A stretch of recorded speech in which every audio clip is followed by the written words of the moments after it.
vì nè tam bật tới chỉ cáchសហប្រណបត្តិការរវាងប្រទេសទាំង3មានកម្ពុជាឡាវនិងវៀតណាមដែលអត្ថន័យរួមគ្នាទាំង3ប្រទេសនោះគឺដោះស្រាយភាពក្រីក្របញ្ហាលំបាករបស់ប្រជាពលរដ្ឋជួយគ្នាលើកស្ទួយការអភិវឌ្ឍលើវិស័យគ្រប់វិស័យទាំងអស់រកនៅភាពរីកចម្រើនជូនដល់ប្រជាពលរដ្ឋក្រីក្រដែលរស់នៅតាមតំបន់ដាច់ស្រយាលក្នុងប្រទេស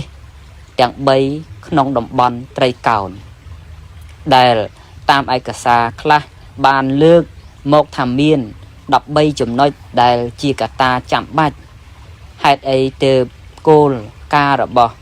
ថ្នាក់ដឹកនាំមុនបានគិតគូរអំពីការដាក់បញ្ចូលនៅតំបន់ទាំង3នេះឲ្យមានកិច្ចសហប្រតិបត្តិការទេលោកទាំងអស់គ្នាត្រូវស្គាល់ថាកិច្ចសហប្រតិបត្តិ